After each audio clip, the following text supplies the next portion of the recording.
안녕하세요. 반갑습니다. 성도님들에게 종이와 펜을 지금 드리지는 못하겠지만 마음속의 종이와 펜에 한번 여러분들이 기도하시는 사람들의 이름을 적어 보시기 바랍니다. 지금부터 시작하겠습니다. 여러분이 평소에 기도하시는 그분들의 이름, 뭐 종이 있으신 분들 이름 종이라도 적어도 괜찮겠습니다. 한번 적어 보십시오.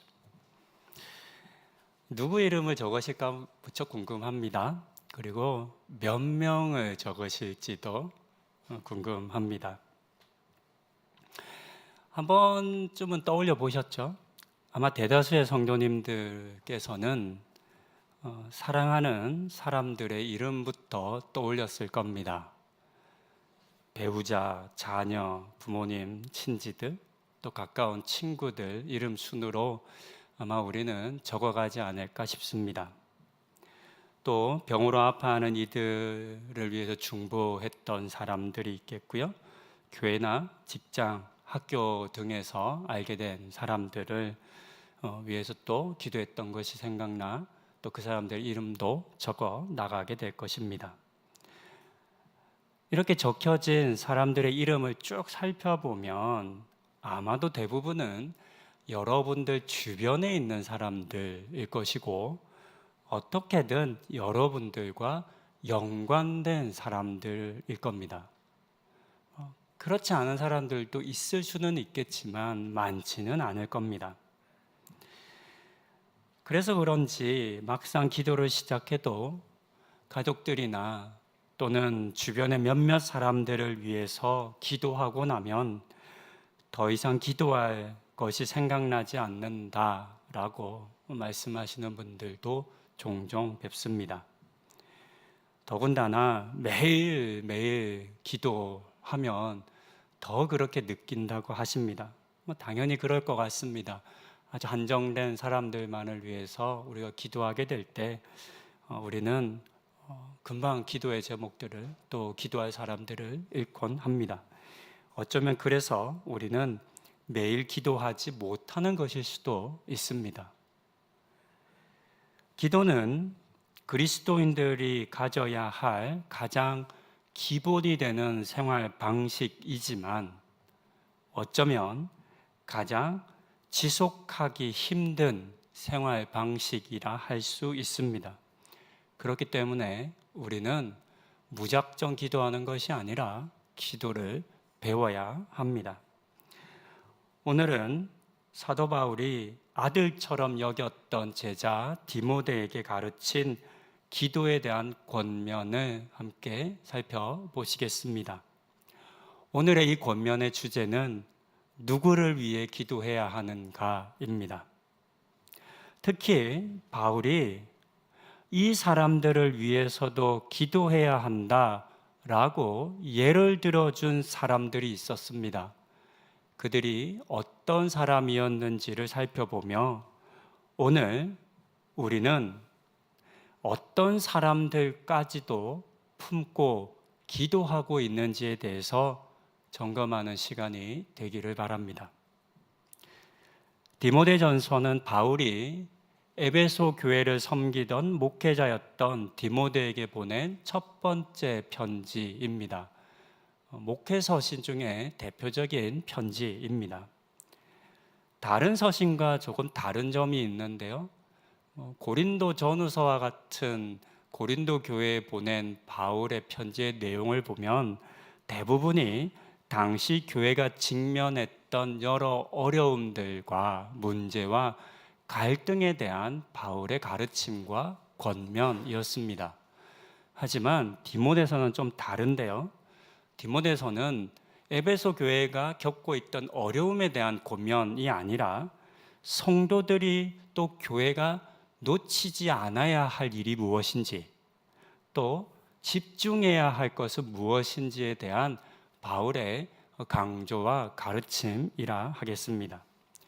그 중에서 첫 번째로 바울이 했던 가르침이 오늘 저희가 함께 읽었던 2장 1절부터 7절에 기록되어 있습니다. 1절에서 바울은 내가 첫 번째로 권하노니 라고 시작했습니다. 우리는 그 이제 3대지 설교라고 해서 첫째, 둘째, 셋째 익숙하신 성도님들 계실 겁니다. 대부분의 이제 한국 교회 목사님들이 그렇게 설교합니다. 이유는요, 신학교에서 그렇게 가르치기 때문입니다. 3대지 설교라고요. 도입 예화, 첫째 대지 예화, 뭐 이렇게 해서 총 예화가 5번 나오게끔 하는 그런 교회, 그런 이제 설교를 굉장히 오랫동안 가르쳤습니다. 그러면 첫째, 둘째, 셋째 이렇게 많이 합니다.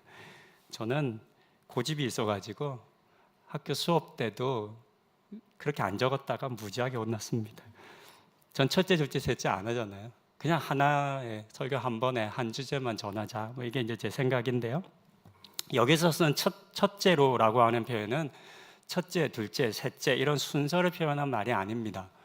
그래서 디모데전서 다 읽어보시면 알겠지만 첫째로라고 해놓고 둘째로가 없습니다. 그런 의미로 적은 것이 아니라 가장 기본이 되어야 한다는 의미입니다. 그래서 조금 더 부드럽게 번역한다면 다른 어떤 것보다 이것이 중요합니다. 또는 기본입니다. 이렇게 표현할 수 있겠습니다. 이때 바울은 기도해야 할 대상에 대해서 권면하면서 이렇게 이야기했습니다. 모든 사람을 위하여 기도하라 했습니다. 바울은 이 편지를 읽고 있는 디모데와 또 에베소 교회의 교인들을 향해서 여러분 기도하실 때는 모든 사람을 위해 기도해야 합니다 라고 했습니다.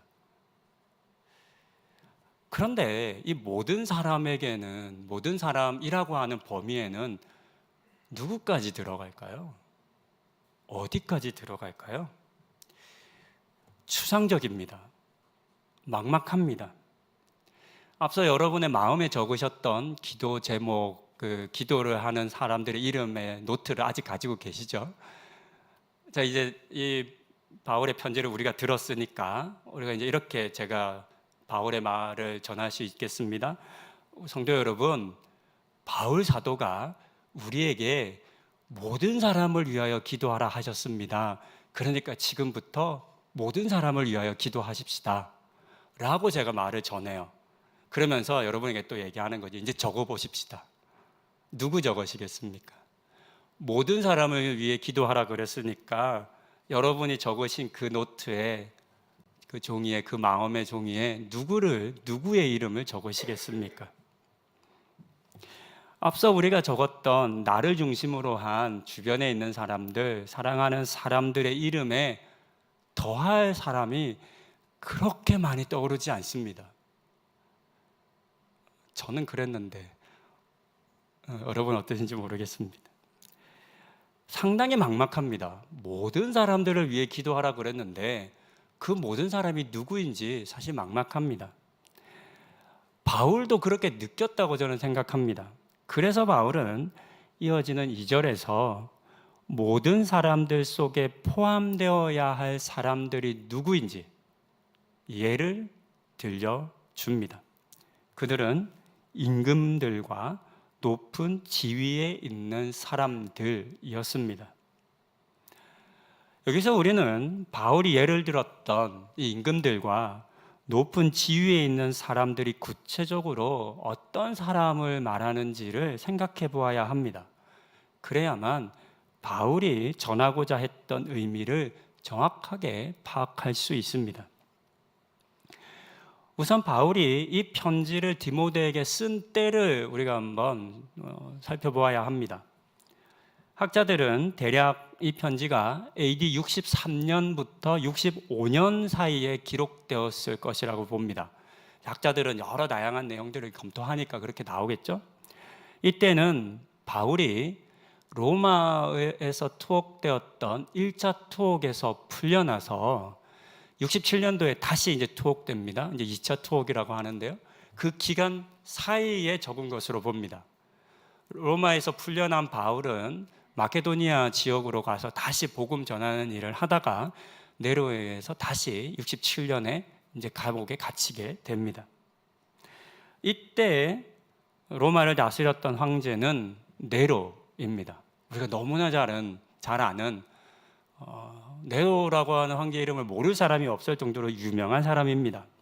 그는 아시는 것처럼 수많은 친족들을 무참히 살해한 것으로 유명합니다. 너무나 악한 정치를 했기 때문에 악한 왕으로서도 유명합니다. 심지어는 로마를 불태우기까지 했습니다. 그로 인해서 동서고금을 막론하고 가장 대표적인 폭군입니다. 우리나라에도 폭군이 있습니다. 꽤 많은 폭군이 있지만 그 중에서 대표적인 사람이 누구죠? 연산군. 그래서 왕자를 안 붙이잖아요.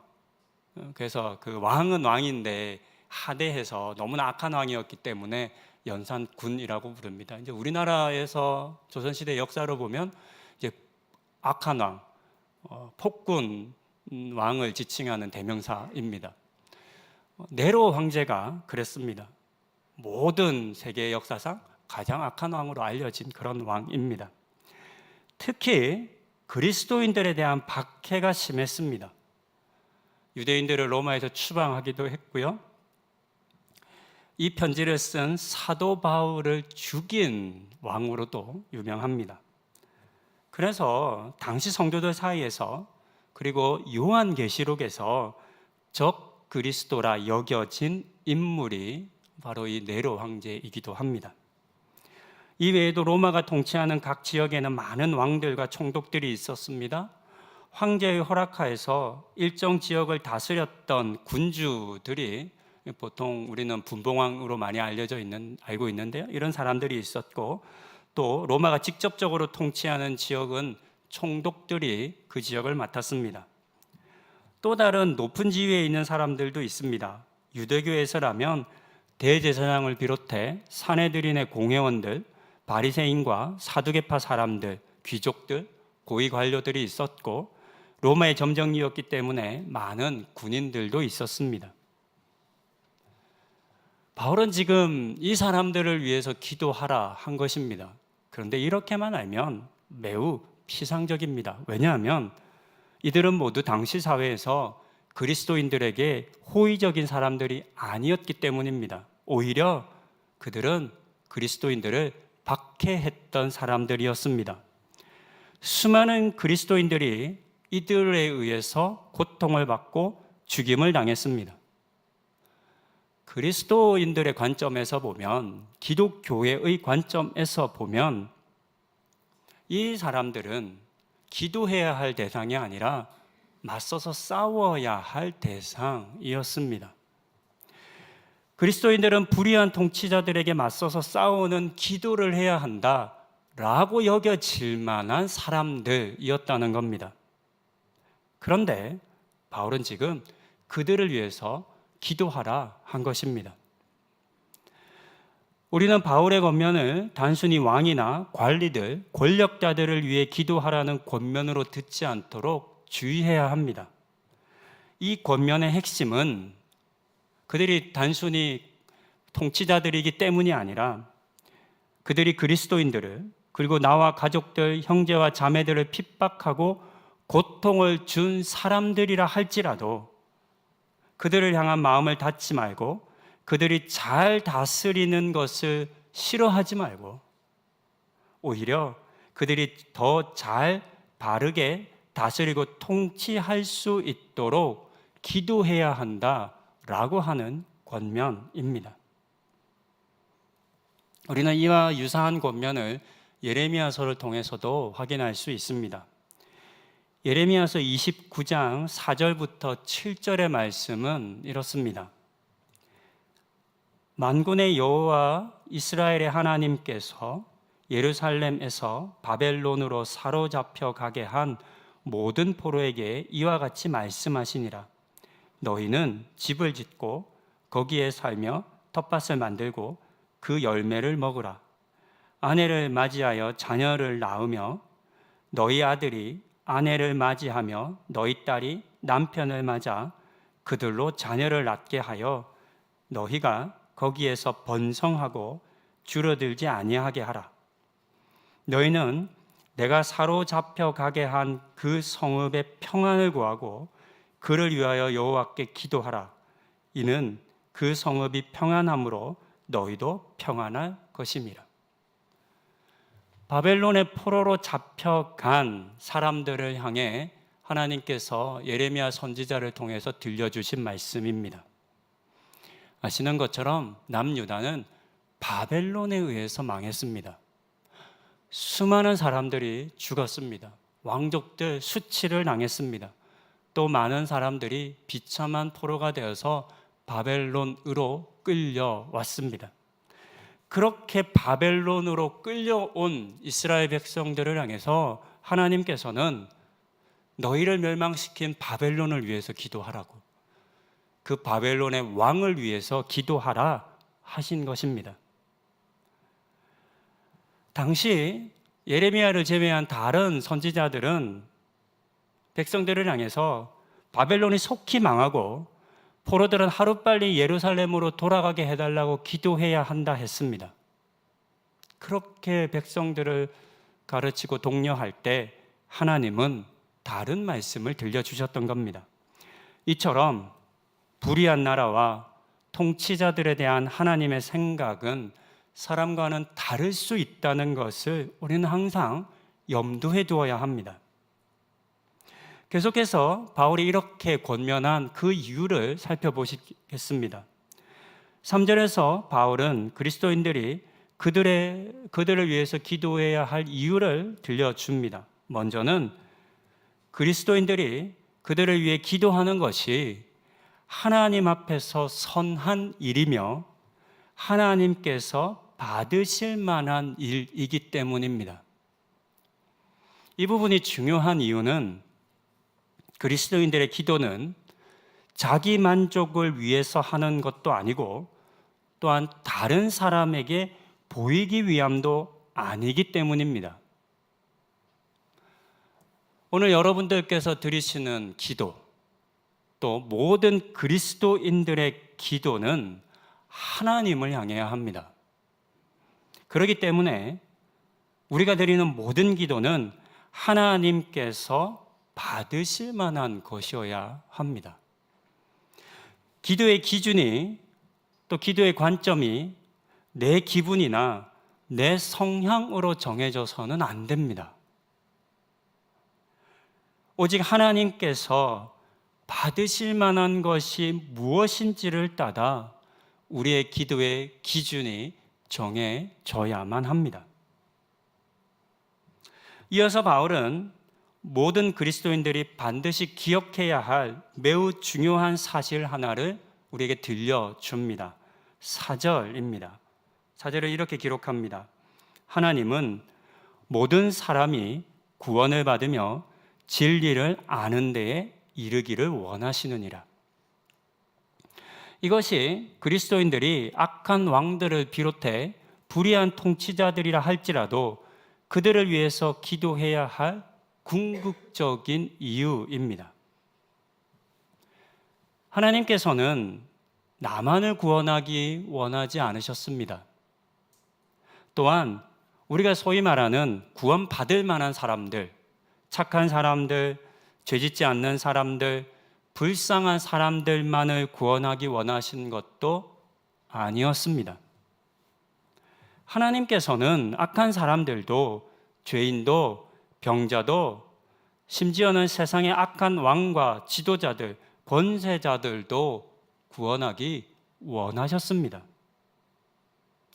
우리가 쉽게 이해되지 않고 또 심정적으로 납득되지 않는다 할지라도, 심지어는 그들이 나와 가족들을 핍박하고 악을 행한 사람들이라 할지라도 그들을 위해 기도해야 하는 것은 그들에게도 복음을 전하고 또 구원에 이르게 하는 것이 하나님의 뜻이기 때문입니다. 그리고 바로 이 일을 위해서 예수님께서 이 땅에 오셨고 자신을 십자가의 대속물로 내어 주셨습니다.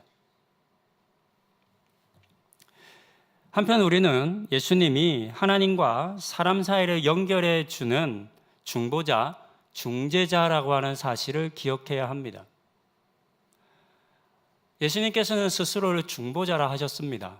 사람은 누구도 자신의 의로 하나님께 나아갈 수 없지만 예수님께서 그 사이에 끼어서 우리 이 자리에 우리 한 명 한 명을 위해서 기도해 주심으로 우리가 하나님 앞에 나아갈 수 있게 하신다라고 하셨습니다. 예수님께서는 이 땅의 모든 사람들을 위해 기도하십니다. 맞죠? 예수님이 나만을 위해 기도하셔야 하고 다른 사람을 위해서는, 그 사람을 위해서는 기도하면 안 된다라고 우리는 말할 수 없습니다. 예수님께서 이 땅의 모든 사람들을 위해 기도하셨다면 우리 또한 이 땅의 모든 사람들을 위해 기도할 수 있어야 합니다.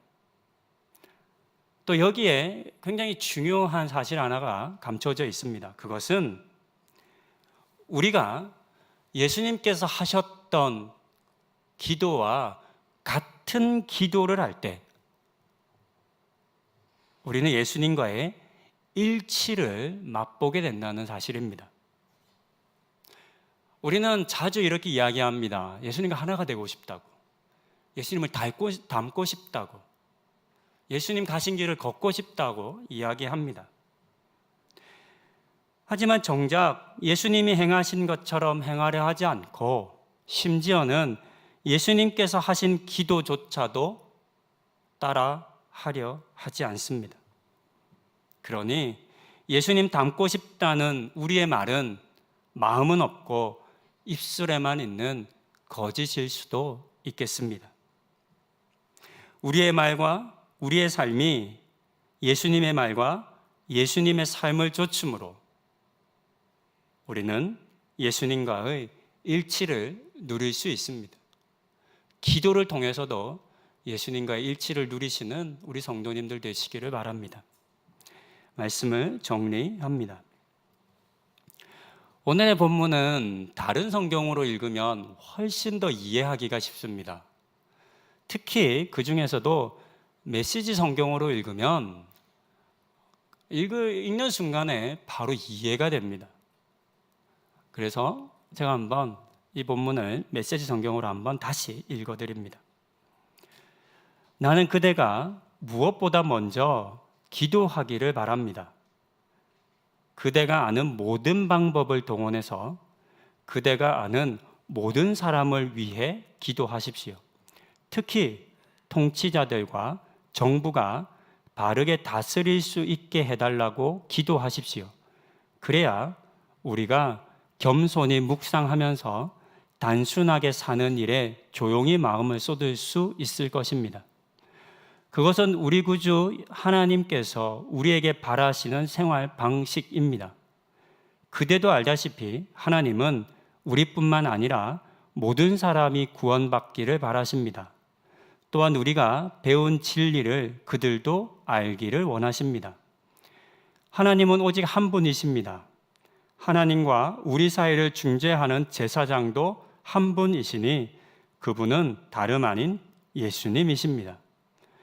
예수께서는 죄에 사로잡힌 모든 사람을 대신해 자기를 내어주시고 그들을 자유롭게 해주셨습니다.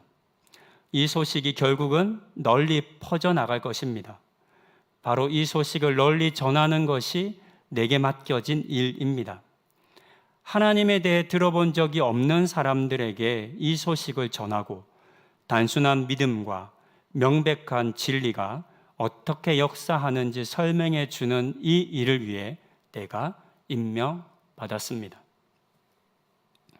앞서 살펴본 것처럼 바울이 디모데에게 편지를 쓸 때의 왕들과 권세 있는 자들은 폐역했던 로마의 황제, 지역의 분봉왕들, 총독들, 타락한 대제사장과 바리새인과 같은 종교 지도자들이었습니다. 아마도 이 사람들에게 가장 많이 핍박을 받고 또 죽음의 두려움을 느낀 사람 중 한 명이 바로 바울일 것입니다. 바울이 여러 편지에서 자신이 어떤 고난을 받았는지를 기록한 내용을 읽어보면 바울처럼은 못 살겠다 이런 생각을 많이 합니다. 저는 자녀들을 위해서 기도할 때 누구처럼 되게 해달라고 절대로 기도 안 합니다. 바울처럼 되게 해주세요. 그랬다가 돌에 맞고 죽을 뻔하고, 요셉처럼 되게 해주세요. 옛날에 이런 기도 많이 하셨죠. 강간범으로 몰리고 감옥에 들어가고, 아유 끔찍해. 바울이 그런 삶을 살았습니다. 바울을 그렇게 고통스럽게 하고 정말 수도 없이 죽을 뻔하게 만든 사람들이 바로 그들이었습니다. 그런데 바울은 자신을 비롯해 수많은 그리스도인들을 핍박하고 죽였던 이 세상의 통치자들을 위해 기도하라 권면했습니다.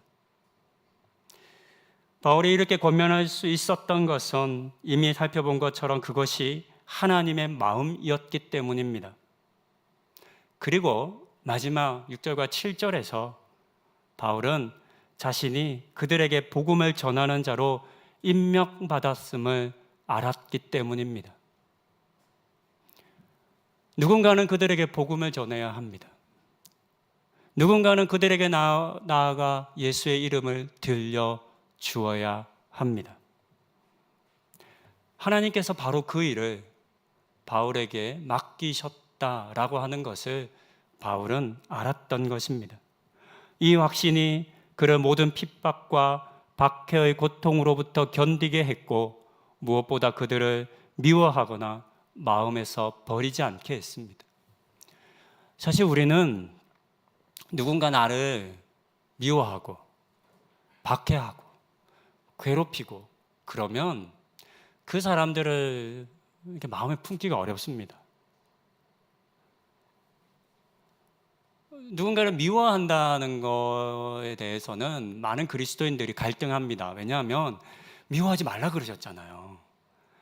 누군가를 미워하는 마음이 깊은 상황에서 신앙생활하기는 어렵습니다. 왜냐하면 우리 안에 있는 성령님께서 그런 우리의 마음들을 계속 충돌하시기 때문에 막 누구를 미워하는 마음이 깊어지면 내가 이러면 안 되지, 뭐 이런 생각 우리 들잖아요. 아, 내가 그래도 안 되지, 그래도 뭐 이런 생각들을 합니다. 그래서 많은 사람들이 어떻게 하냐면 그 사람을 마음에서 내보냅니다. 무시합니다. 그냥 없는 사람 취급합니다. 그러면 하나님 별로 안 미안하고 갈등 안 해도 되고 그 사람 때문에 내가 너무 힘들어 하지 않을 수 있는 그런 방법이 됩니다. 그렇게 해서 마음에서 밀어내는 겁니다. 근데 여기에 문제와 함정이 있습니다. 여러분, 마음 밖에 있는 사람들을 위해서 기도하실 수 있으십니까? 내 마음에 없는 사람들의 이름을 부른다 해서, 그들을 위해 기도한다 해서 그 기도는 과연 하나님께서 받으실 만한 기도가 될 수 있을까요? 그건 아닐 것 같습니다. 사도 바울은 자신을 핍박하고 박해하고 죽인 사람들, 수많은 다른 동료 선지자들과 사도들과 제사장들과 많은 믿음의 그리스도인들을 박해했던 그 사람들을 그 마음에서 내보내지 않았습니다. 오히려 그들을 마음에 품었습니다. 하나님께서 하셨던 것처럼 그들을 마음에 품고 그들을 위해 기도했습니다. 이와 같은 바울의 삶이 오늘의 우리를 도전합니다. 살다 보면 우리에게도 기도하고 싶지 않은 사람이 생길 때가 있습니다. 여러분 있으셨어요? 혹 지금 있으세요? 그 사람 생각만 하면 그냥 가슴이 딱 닫혀버리는, 아니 욕이라도 막 해주고 싶은, 뭐 욕을 해줘야 되는데 기도는 더 안 나오겠죠. 그런 사람들을 사실 우리가 살아가다 보면 만납니다. 그런 일이 없다는 것이 아닙니다. 그럴 때 우리는 대체적으로 우리의 마음의 문을 닫고 또 우리 기도의 입을 닫습니다. 그들을 위해 기도하지 않는 것입니다. 이런 우리를 향해서 오늘의 본문은 자신의 생각이나 마음으로 기도의 대상을 정하지 않아야 함을 가르쳐 주고 있습니다. 오직 하나님의 뜻을 헤아려 하나님께서 온 세상을 구원하기 원하시는 그 마음을 우리에게도 품기를 도전합니다. 바로 이 일을 위해서 우리를, 이 자리에 계신 우리 성도님들 한 분 한 분을, 나를 이 시대에, 이 땅에 보내셨습니다. 여러분들을 통해서 아직 하나님을 알지 못하는 사람들에게 예수의 이름이 선포되어질 것이고 그들에게 복음이 전해질 것입니다. 이 마음을 바울이 품었습니다. 그리고 바울은 이 마음을 사랑하는 제자 디모데에게 전했습니다. 디모데가 그 마음을 품었습니다. 그리고 그를 이어 수많은 믿음의 선조들이 또한 이 마음을 품었습니다. 그렇게 역사 속 수많은 그리스도인들은 자신들을 미워하고 핍박했던 사람들까지도 품고 그들을 위해 기도했습니다. 이제는 우리도 이 기도에 동참해야 하겠습니다. 이 땅의 모든 사람들을 구원하기 원하시는 하나님의 마음을 품으시고 여러분이 정한 기준, 여러분의 성향, 여러분의 기분에 여러분의 기도의 대상을 정하지 않으시기 바랍니다. 모든 사람을 위해 기도하기 원하시는 그 하나님의 마음을 품으시고 모든 사람을 위해 기도하는 분들 다 되시기를 권면드립니다. 기도하시겠습니다. 모든 사람을 구원하기 원하신 그 하나님의 마음 덕분에 이 자리에 있는 우리는 구원을 받았습니다. 하나님의 오래 참으심과 용서와 사랑이 없었다면 어찌 내가 구원에 이를 수 있었겠습니까? 하나님, 그렇게 모든 사람을 사랑하여 주시고 모든 사람을 품어주셔서 감사합니다. 그리고 이제 우리에게 그 마음을 품게 하여 주시옵소서. 그래서 우리도 예수님을 좇아 모든 사람을 위해 기도하는 삶을 살게 하여 주시옵소서. 이 모든 말씀 우리 주 예수 그리스도의 이름으로 기도드립니다. 아멘. 말씀 감사합니다.